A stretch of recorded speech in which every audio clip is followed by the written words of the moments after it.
Vamos a recorrer las pláticas, ¿sí?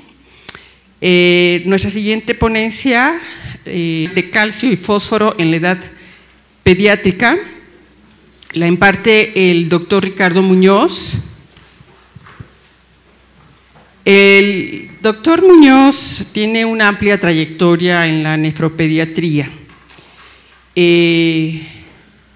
Prácticamente tiene 50 años en el campo, ¿sí? Y como nefrólogo pediatra 45.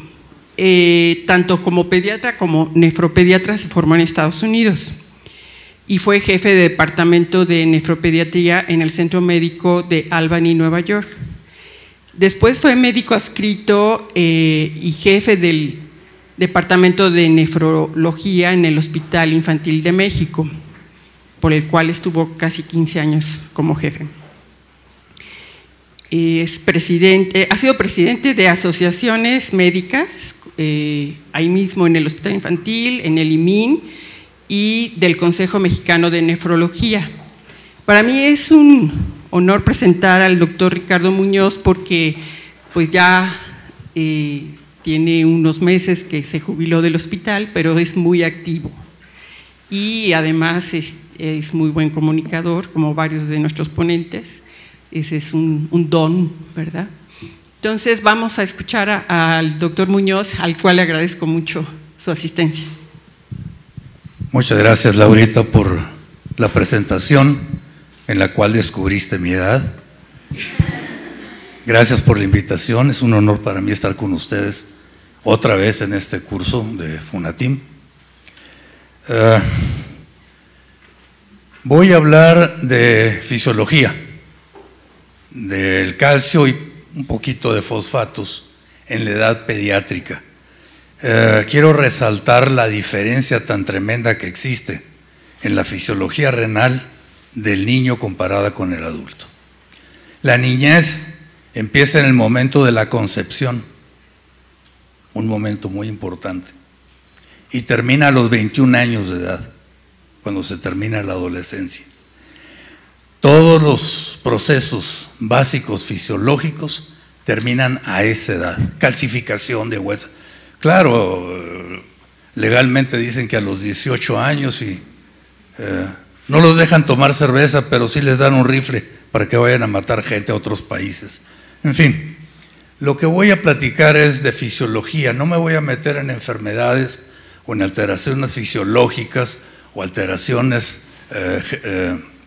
de mutaciones genéticas que se presentan en estas proteínas transportadoras, porque eso va a venir posteriormente en otras pláticas. Ahora, si Dios me ayuda, voy a aprender a manejar esto que es bien complicado para mí. Vaya. Bien. Calcio es el electrolito más abundante del organismo, pero no se encuentra en su mayor parte en forma de electrolito, sino unida a los fosfatos para formar hidroxiapatita y formar el hueso duro. 99% del calcio se encuentra en el hueso. Estos son los porcentajes de peso corporal en un adulto y en un recién nacido. Entonces, el calcio es algo sumamente importante. Aquí tenemos los promedios de la concentración de calcio en la población abierta, pero como ustedes verán, en los niños es muy diferente, porque depende de la edad del niño. No es lo mismo el calcio en un adulto que en un niño prematuro, o un bebé a término, o un bebé hasta los 21 años de edad. El calcio iónico inclusive tiene una mayor variedad, pero es mucho más fijo en su regulación. El calcio iónico, vean ustedes, un adulto, la cifra mínima es de 1.16, en algunos artículos de la literatura dicen 1.18, pero eso se regula con una exactitud tremenda. Si yo tuviera 1.5 como lo tiene un recién nacido normal, ¿okay?, yo ya no estaría vivo. 1.05 es incompatible con la vida de un niño mayor o de un adulto. Entonces, esto es sumamente importante en la forma tan precisa como se maneja el calcio. El calcio plasmático, que es muy poquito, 1% en relación al calcio que está unido al hueso, se encuentra en varias formas y puede ser no filtrable por los glomérulos, que es el que está unido a las proteínas, principalmente a la albúmina. Tengan cuidado con esto, porque luego si tienen un paciente con hipoalbuminemia, pues el calcio va a estar disminuido y van a decir el paciente tiene hipocalcemia, como lo oigo muchas veces en los hospitales. Pues no, vean la albúmina y den el calcio corregido de acuerdo a la concentración de albúmina, porque el paciente está completamente asintomático, con un calcio de 6 pues no puede ser. Entonces hagan la corrección a 0.8, porque por cada gramo que disminuye la albúmina por decilitro en sangre, el calcio total disminuye en 0.8 miligramos. Hagan la formulita, una fórmula muy sencilla y ya sacan esto. Lo mismo en los cambios de pH del espacio extracelular, sobre todo cuando los cambios son bruscos. Por cada 0.1 unidades que aumenta el pH, el calcio iónico del espacio extracelular se une a la albúmina, entonces causando ahí realmente una verdadera hipocalcemia súbita del calcio iónico. Es el caso de que un niño que está recibiendo, por ejemplo, llega muy acidótico, lo están resucitando, le aplican bicarbonato de sodio, aumenta rápidamente el pH en sangre, el calcio iónico se une a la albúmina y el paciente empieza a convulsionar. Esto es muy delicado porque puede fallecer en segundos. De esto va a hablar luego la doctora Escobar con mucha mayor amplitud que lo que yo estoy platicándoles. Ahora, el calcio filtrable por los glomérulos puede ser unido a complejos, fosfatos, sulfatos, etcétera, o el calcio iónico, que es el calcio libre, que es aproximadamente la mitad de todo el calcio plasmático. Este es el que a nosotros nos interesa desde el punto de vista funcional. ¿Cuáles son las funciones del calcio en el organismo? Pues en primer lugar, la osificación y remodelación ósea en el adulto, y en los niños, además de osificar y remodelar el hueso, crecimiento, que es sumamente importante. Y aquí se basa toda la fisiología renal en relación a cómo los riñones del niño manejan estos electrolitos. El calcio iónico, en cambio, tiene funciones vitales, por eso es que está regulado con tanta precisión.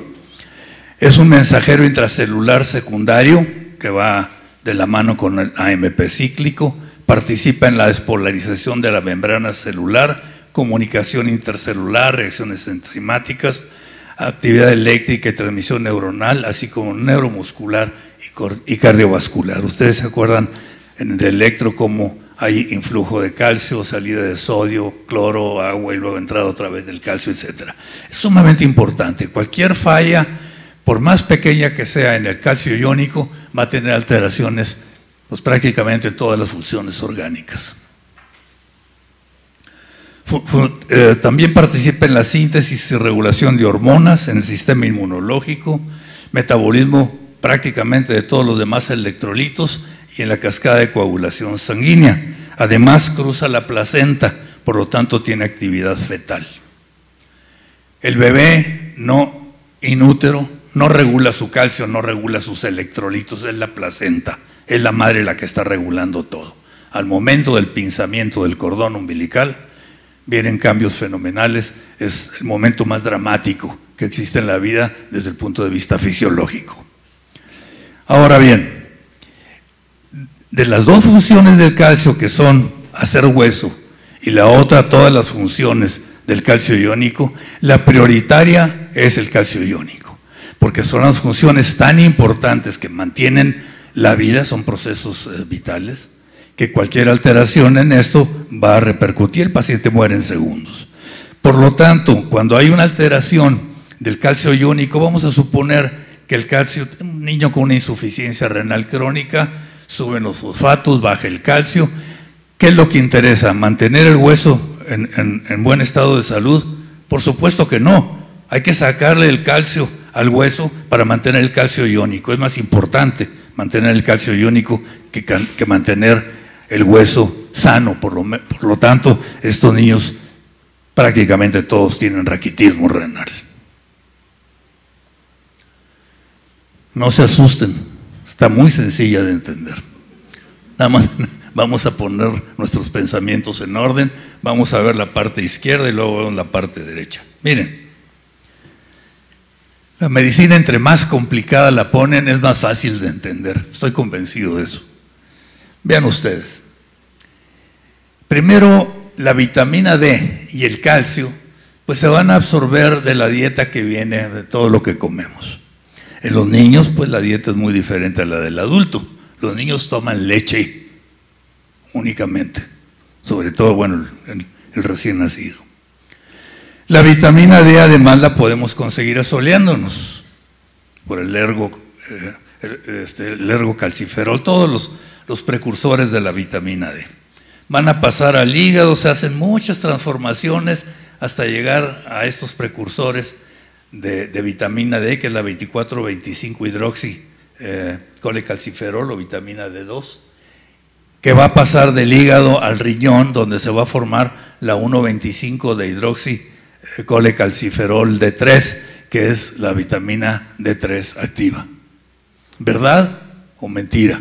Mentira, porque la vitamina D no es vitamina, es una hormona.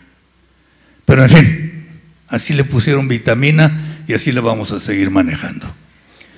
¿Qué hace la 1,25 de hidroxicolecalciferol que se produce en los riñones? Pues varias cosas. Uno, aumenta la reabsorción de calcio y vitamina D en el intestino. Entonces esto es muy importante. Por otro lado, participa en la mineralización del hueso, tanto en su remodelamiento como en la resorción cuando falta calcio en el espacio extracelular. Y entonces vamos a brincar. ¿Qué pasa cuando el calcio en el espacio extracelular disminuye? Pues inmediatamente entran en función varios mecanismos, se disparan varios mecanismos a una velocidad impresionante de décimas de segundo.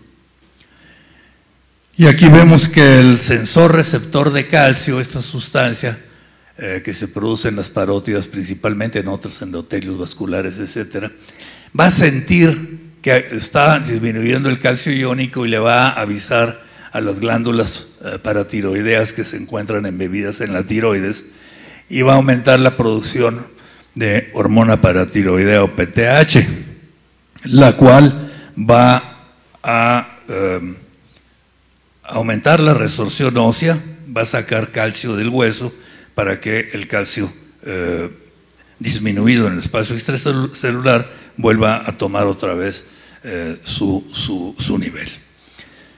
Por otro lado, pues va a tener otras funciones, por ejemplo aquí en el riñón, la PTH va a aumentar la reabsorción de calcio, por lo tanto el calcio también se va a ir al espacio extracelular y va a aumentar su concentración y va a tirar fosfatos por la orina, va a provocar fosfaturia. ¿Real? Sí. En el adulto. En el niño, no. Lo vamos a ver. Luego entramos un poquito más en detalle sobre esto. ¿Cómo funciona esto de meterle al hueso y sacarle hidroxiapatita, calcio y fosfatos? Bueno, pues los osteocitos son los que se encargan de hacer eso. Los osteocitos forman dos tipos de células. Los osteoblastos, que los vemos aquí en hilerita, estos están formando hueso, están uniendo al calcio y a los fosfatos, forman hidroxiapatita, se mineraliza el hueso y conforme se va haciendo va empujando, se va haciendo viejito el hueso y entonces viene la función osteoclástica con los osteoclastos también producidos por los osteocitos, que aquí los vemos grandotes, están comiendo al hueso. Entonces esta es la remodelación ósea que empieza desde el momento en que se empieza a formar el hueso hasta que fallece la persona. El remodelamiento óseo no termina nunca. Claro que en los niños esto es mucho más activo. ¿Por qué? Porque además el hueso tiene que crecer. La función osteoclástica, la destrucción del hueso fisiológica, está regulada principalmente por PTH y calcitonina. y la función osteoblástica por la 1,25 de hidroxicolecalciferol. Sin embargo, cuando hay deficiencia en la concentración, hay disminución de la concentración de calcio iónico, la 1,25 va a facilitar también la destrucción del hueso. Son fenómenos que van en ambos sentidos. Además, los osteocitos, y no los osteoclastos, pero sí los osteoblastos, producen este factor que se llama, es una sustancia que se llama factor de crecimiento de los fibroblastos 23, FGF23, que tiene mucha importancia como modulador en el metabolismo de fosfatos. Aquí vemos una radiografía, esta es una espícula del hueso nada más, esto que estamos viendo aquí. Si vemos todo el hueso, todo de un lado hacia el otro, vamos a ver cómo se está formando el hueso a una velocidad muy rápida en la edad pediátrica y vemos lo que llamamos las líneas de crecimiento óseo, que son normales o fisiológicos en los niños. Hay que saber interpretar eso porque luego piensan que son fracturas. Les presento al sensor receptor de calcio. Así es, acá se producen las paratiroides, aquí están las paredes en el endotelio vascular. No voy a hablar más de esto porque ya no tenemos tiempo, pero es muy importante. Las funciones que tiene este sensor receptor no se refiere solamente a la PTH y al calcio. Sí, es una función importante y así es como se descubrió. Regula la secreción de PTH, de calcitonina y la excreción de calcio y magnesio. Pero además regula el volumen del espacio extracelular a través del manejo del centro de la sed junto con la hormona antidiurética. Regula la producción de líquido cefalorraquídeo en el plexo coroides y la inervación de los vasos sanguíneos. Tiene acción en la función osteoblástica y osteoclástica, ya lo vimos. Tiene función en la piel, muy importante. Tiene función en la reabsorción de electrolitos y agua en el intestino y la secreción gástrica, así como el manejo renal de cloro, sodio, calcio y agua. Muy importante. Le decimos receptor de calcio, pero es receptor de muchas cosas. Las mutaciones de esta sustancia van a provocar alteraciones tremendas con hipercalcemia, etcétera, que luego se dirá en otra conferencia. Muy bien. Para entender al niño tenemos que entender un poquito al adulto, y esto es lo que sucede en un adulto. De la dieta se van a absorber aproximadamente 350 miligramos de calcio y del espacio extracelular se van a secretar 150 miligramos. La absorción neta va a ser de 200 miligramos. Estos entran al espacio extracelular y van a participar en la formación del hueso, en la resorción y por lo tanto en el remodelamiento del hueso. Y por la orina se van a tirar 200 miligramos. El riñón se va a encargar de eliminar 200 miligramos. Por lo tanto, si se absorben 200 y se tiran 200, pues vamos a tener un balance de 0. Esto es en el adulto. En los niños no es así. En primer lugar, los niños tienen muy elevada la 1,25 de hidroxicolecalciferol, que se va a encargar de aumentar la reabsorción intestinal tanto de vitamina D como de calcio, y este aumento en la reabsorción va de 40 hasta 80% en relación a la del adulto. Se absorbe más calcio que en el adulto y se tiene una pequeña cantidad. También, igual que en el adulto, sirve para la formación, la resorción, remodelamiento del hueso, pero tiene una función extra muy importante, que es el crecimiento del hueso. Por lo tanto, si el niño absorbe neto 300 y tira solamente 50, va a tener un balance positivo de 250 miligramos diarios que le va a servir para que sus huesos crezcan durante 21 años. Ahora, este balance positivo del calcio se presenta en la niñez. Eso es muy importante. A pesar de que el pH en sangre en los niños está más bajo que en los adultos. Si lo comparamos malamente, si lo comparamos al niño con el adulto, el niño estaría en acidosis. No es cierto. El niño está en un estado acidótico fisiológico. Para él no es acidosis, es normal. Sin embargo, en un adulto, Esto sí sería normal. El espacio extracelular del niño está aumentado 2 o 3 veces más que en el espacio que en el adulto. El bicarbonato pues va junto con el pH, está más bajo, y hay una disminución muy importante en la sodio, potasio, ATPasa. Por lo tanto, los niños del sodio filtrado se tira una buena cantidad. Por eso es que la FeNA, la fracción excretada del sodio filtrado, como dijo Normita Guerra, está elevada en los niños en relación a los adultos. En un adulto, todo esto causaría una hipercalciuria muy importante, cualquiera de estos fenómenos. En los niños, ¿qué pasa? No, el balance de calcio es positivo.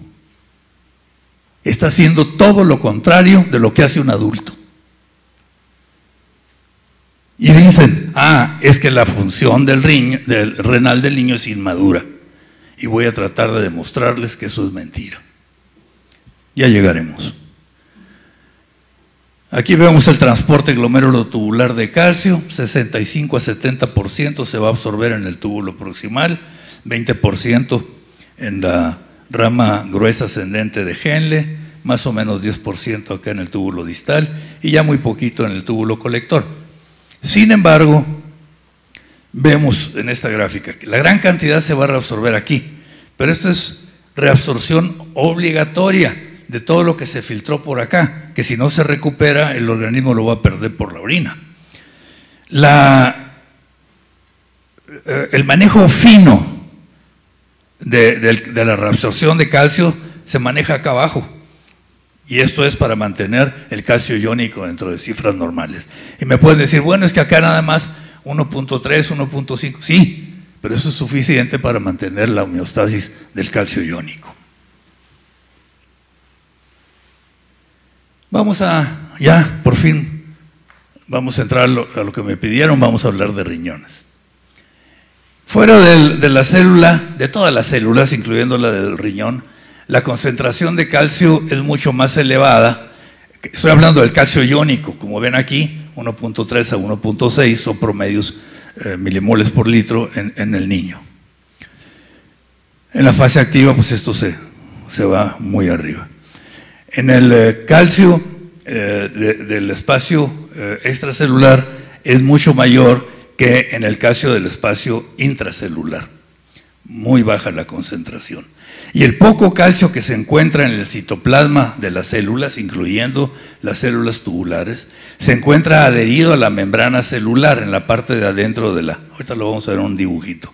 Y el resto se almacena en el retículo endoplasma y en las mitocondrias. Puede estar unido a calmodulina o puede estar siendo transportado por las calvindinas. Y aquí vemos en este dibujito la célula. Esta es la membrana celular. El calcio que está acá fuera de la célula tiene una mayor concentración que la que hay adentro. El poquito calcio citosólico se encuentra aquí pegado a la membrana.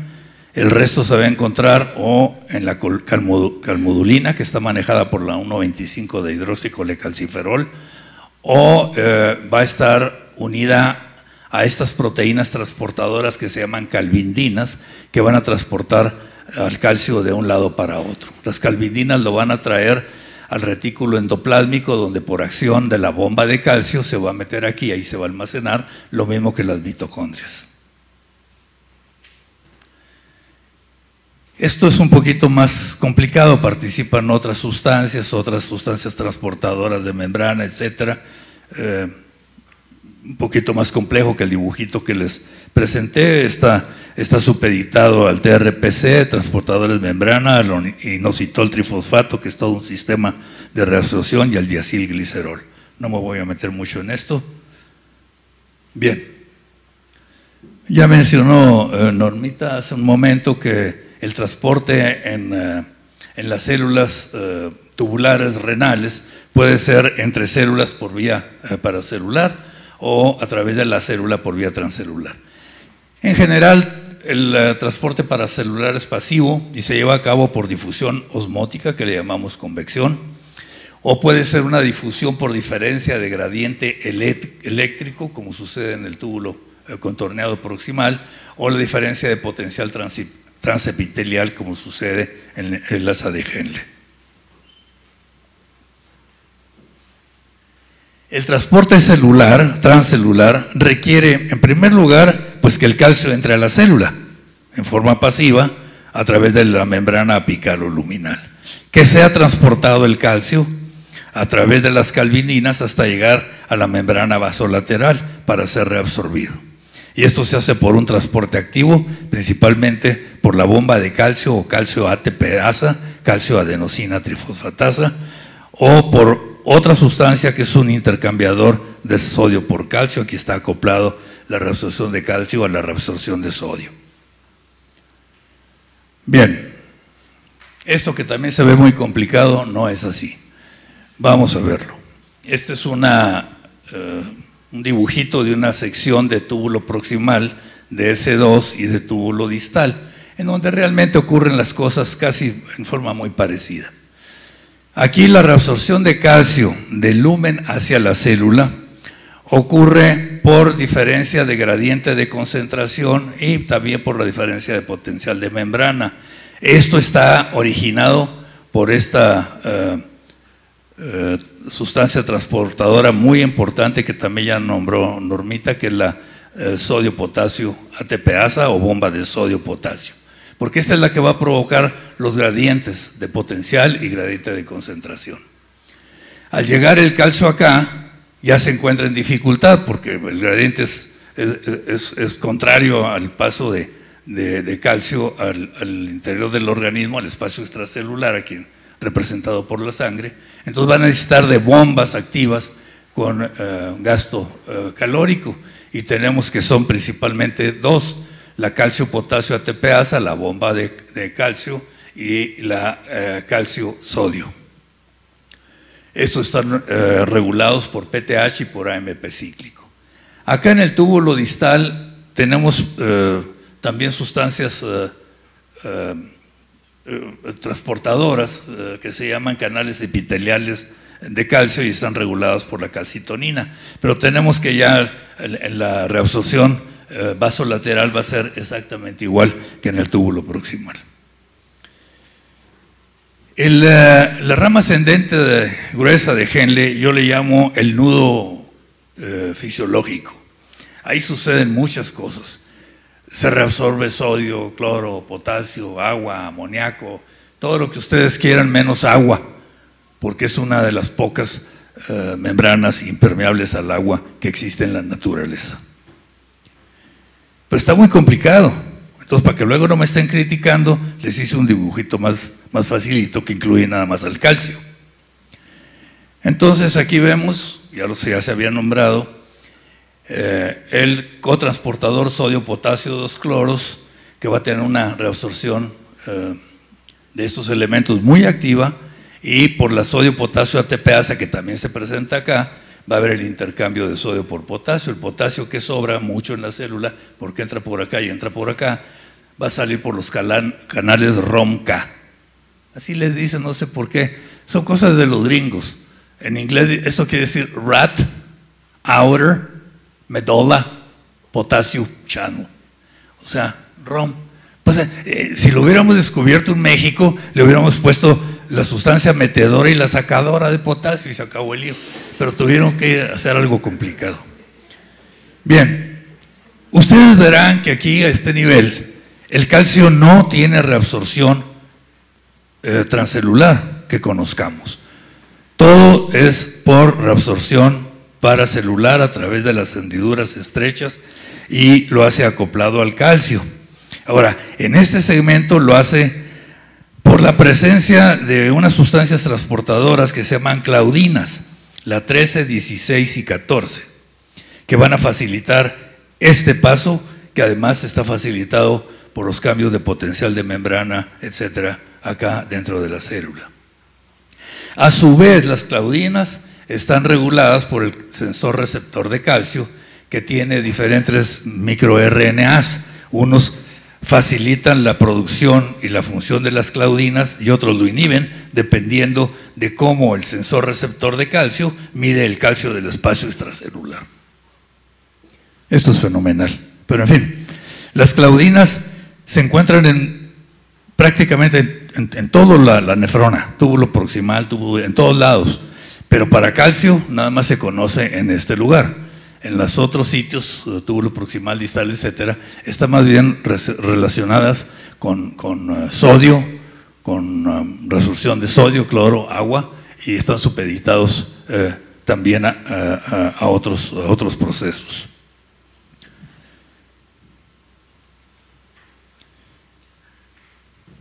No podemos hablar de calcio si no platicamos un poquito de fosfatos. Voy a pasar nada más unas cuantas diapositivas en relación a esto. Las funciones del fosfato pues también son la mineralización ósea junto con el calcio, y también tiene funciones metabólicas importantes: metabolismo energético, fosforilación proteica, metabolismo de nucleótidos y fosfolípidos, metabolismo ácido-base, amortiguando los hidrogeniones libres que se encuentran en la orina y son excretados junto con el amonio. Cuando se excretan en esta forma, en forma de fosfatos, pues, y de sulfato le llamamos, ¿cómo le llamamos? Ayúdenme. Bueno, ya se me fue. Esta es una forma de amortiguar los hidrogeniones libres de la orina. Y la otra es el amonio. Esta es la acidez titulable. Bien. Ahora, vean ustedes las concentraciones normales de calcio en los niños, muy elevadas en relación a los adultos, en toda la niñez, hasta en el adolescente. Los fosfatos están mucho más elevados que un adulto con 5, 6 o 9 de fosfatos, pues tiene hiperfosfatemia grave. En cambio en los niños es normal. Cuando vean esto no lo vayan a dializar, así son ellos. ¿Cómo se mantiene estas cifras de fosfatos? Pues a través de la regulación renal, otra vez, es muy importante. En el túbulo contorneado proximal se van a reabsorber aproximadamente 80% del fosfato filtrado, y luego acá en los túbulos distales y en el túbulo colector cortical y medular se reabsorbe un 10%, y la excreción es más o menos esto, porque la producción de fosfatos es alta de nuestra dieta. El chiste es mantener la cantidad de fosfatos en límites normales. La máxima reabsorción se hace en el túbulo proximal por la presencia de tipo 2 cotransportador de sodio-fosfatos. Aquí los fosfatos se reabsorben acoplados a la reabsorción de sodio, y ya en menor cantidad también a cloro y aniones orgánicos. Los factores que inhiben la reabsorción proximal de fosfatos son la hormona paratiroidea. En presencia de pues hay hiperfosfaturia, el FGF23, su cofactor cloto, calcitonina, glucocorticoides, carga de fosfatos, por supuesto, otras sustancias, y en los niños es importante la hormona de crecimiento y el factor similar de crecimiento a la insulina 1 o IGF-1, que no es más que una somatomedina. Bien, el FGF23 que se produce en los osteocitos y osteoblastos es un gran modulador de fosfatos en el organismo, para lo cual necesita un cofactor que le llamamos alfa-cloto. Ahora, ¿qué es lo que hace este factor? Pues en primer lugar, inhibe la producción de 1,25-hidroxicolecalciferol a través de inhibición de la 1-alfa-hidroxilasa, por lo tanto disminuye la absorción de fosfatos por el intestino y va a provocar una hipofosfatemia. Por otro lado, va a reducir la función de los transportadores de sodio-fosfato en la membrana luminal del túbulo contorneado proximal, disminuye la reabsorción de fosfatos y hay fosfaturia, lo cual va a llevar a hipofosfatemia. Todo esto lo hace la PTH también, pero el FGF23, cuando está asociado a cloto, puede hacer esto independientemente de la PTH. Ahora, lo curioso es que el alfa-cloto puede hacer esto independiente de la PTH, independiente de la FGF23. Y cuando la situación de fosfatos está muy elevada, un niño con insuficiencia renal crónica, buenos adultos también, vamos a tener que se va a sinergizar la función de FGF23, cloto y PTH para tratar de reducir las cifras de fosfato. Entonces son mecanismos sinergistas o al contrario, dependiendo de la necesidad del organismo. Y esto es muy importante, ya vamos a terminar, no se me cansen. Miren, que ya habíamos dicho en la anterior cuando hablé de calcio. ¿Qué pasa con la PTH? Pues va a aumentar la reabsorción de calcio y va a disminuir la de fosfatos en los riñones. Entonces el riñón salva calcio y provoca una fosfaturia. Para eso sirve la PTH. En el adulto, en los niños no funciona así.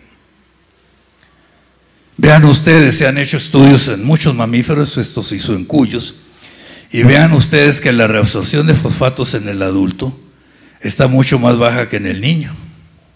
En el niño está aumentada la reabsorción renal de fosfatos. ¿Por qué? Pues sabemos que está aumentada la afinidad de la membrana basal celular por esta proteína transportadora. La fracción excretada de fosfatos está disminuida debido a que aumenta la reabsorción tubular de fosfatos, y esto sucede a pesar de que el pH luminal está elevado, el pH intracelular está disminuido, el fosfato intracelular está disminuido, el fosfato en sangre está muy elevado, ya lo vieron, la PTH está muy elevada en los niños en relación con los adultos, lo mismo que la calcitonina y el FGF23 y alfa-cloto. Entonces, ¿qué pasa aquí? ¿Qué están haciendo los niños? Todo esto causa una hiperfosfaturia en el adulto. ¿Qué pasa con los niños? ¿Por qué están haciendo lo contrario? Tanto con calcio como con fosfatos. Pues por la simple y sencilla razón de que los niños tienen una reabsorción tubular de fosfatos independiente de la PTH, independiente de la FG23, independiente de cloto, independiente de lo que a ustedes se les ocurra, porque la reabsorción de fosfatos y de calcio no depende de esto. En los niños depende de la hormona de crecimiento y de las somatomedinas. Y luego me dicen que la función renal de los niños es inmadura. Esto no es inmadurez, esto es sabiduría, es inteligencia de la naturaleza. ¿Cuál inmadurez? Esto es genial. Tenemos la mala costumbre de comparar a un adulto con un niño. ¿Qué tengo yo que ver con el bebito aquel que nació cuando mi mamá me parió? Nada, soy otra persona. Fisiológicamente no tengo nada que ver con un bebé. Entonces, ¿por qué me van a comparar con un bebé? O a un bebé, ¿por qué lo comparan con un adulto si no tiene nada que ver con eso? Esto es muy importante. Tenemos que entender la fisiología renal de los niños, no compararla con la de los adultos y decir, bueno, es que los niños son inmaduros. Eso no existe, no es cierto. Entonces, resumiendo, en la edad pediátrica hay un aumento en la reabsorción tubular renal de calcio, a pesar de que está aumentada la natriuresis, porque la sodio-potasio ATPase está disminuida en toda la edad pediátrica. La aldosterona está 3-4 veces más elevada que en un adulto, pero eso es fisiológico, es normal, y no por eso tienen hiperaldosteronismo los niños. Lo que pasa es que no son sensibles a ella. Hay una acidosis, entre comillas, metabólica fisiológica en los niños, y hay un aumento muy importante del espacio extracelular. Todo esto causa hipercalciuria en el adulto, en el niño no. En la edad pediátrica la reabsorción tubular renal de fosfatos está muy aumentada, a pesar de que hay aumento de la PTH, el FGF23, de cloto, del espacio extracelular y de la natriuresis, lo cual causaría una hiperfosfaturia muy importante en el adulto. En la edad pediátrica hay un balance positivo de sodio, potasio, cloro, potasio a pesar de la aldosterona elevada, de calcio y de fosfatos. ¿Por qué? Porque los niños tienen que retener esto para crecer. Nada más por eso. Y entonces, en vez de hacerle caso a lo que le hacen caso la fisiología de los adultos, que está todo esto, le hace caso a las hormonas de crecimiento. Yo les creo que hay inmadurez funcional renal en el prematuro. Sí, es cierto, porque esta es una etapa que va desde la el momento en que nació la vida hace 4.000 millones de años en este planeta, a través de toda la escala filogenética en los primeros 3 meses de gestación. Pero si el niño nace prematuro, pues sí hay inmadurez todavía, ahí el fetito anda en el Parque Jurásico. Pero un recién nacido a término, la función renal mantiene la homeostasis orgánica de acuerdo a la situación fisiológica propia de la salud. La diferencia con los adultos obedece a procesos filogenéticos que se extienden durante el periodo de la niñez. Y para demostrarles que estoy en lo correcto, el bebé crece y se desarrolla normal. Si todo esto fuera inmadurez, no existiría la niñez. Muchas gracias.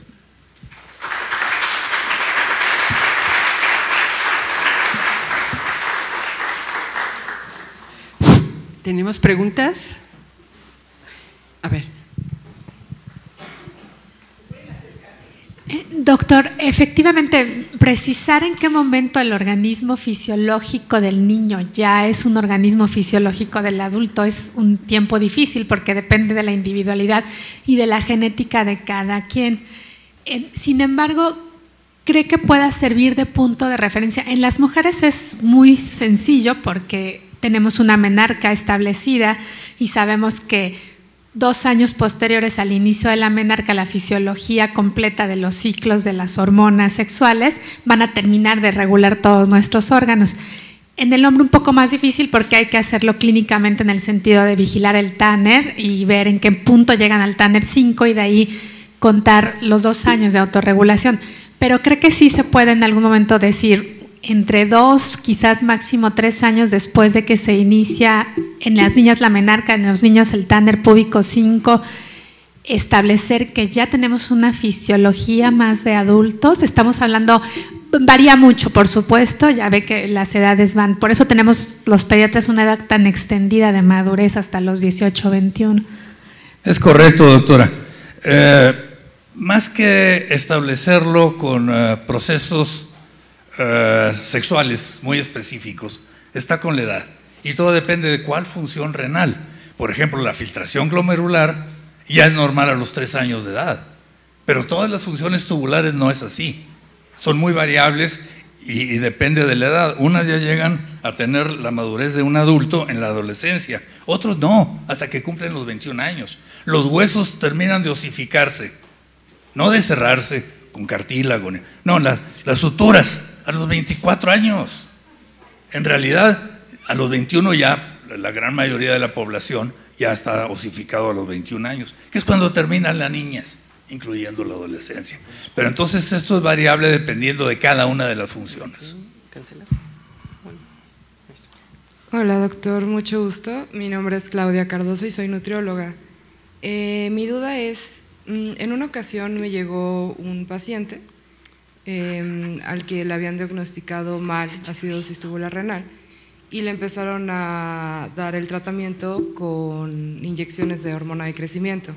¿Cómo puede influir este tratamiento en la absorción de fosfatos y todo lo que nos acaba de explicar?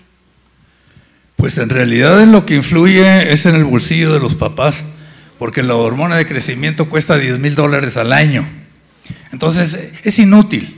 No tiene caso, no es que vaya a provocar muchos trastornos en relación a fosfaturia o nefrocalcinosis, no lo ocasiona. Se han visto con tratamientos de hormona de crecimiento alteraciones en las caderas, en las epífisis, inclusive fractura de cabeza de fémur en los niños que están recibiendo hormona de crecimiento, pero no desde el punto de vista de hipercalciuria, hiperfosfaturia o nefrocalcinosis. Pero es un tratamiento carísimo cuando no hay necesidad de hacerlo. Hay que medir la hormona de crecimiento bajo la administración de sustancias que induzcan la producción de… hay todas unas pruebas muy específicas. Para mí es muy sencillo. Yo le veo a un niño su bracito y le aprieto aquí un poquito. Si le veo bien las venitas, no tiene deficiencia de hormona de crecimiento. Y eso, pues claro, se tiene que corroborar la clínica con los exámenes de laboratorio. Pero no tiene sentido administrar hormona de crecimiento a un niño que no la necesita, porque además es carísimo. Por aquí había otra pregunta, ¿no? ¿No? Vamos a ver si...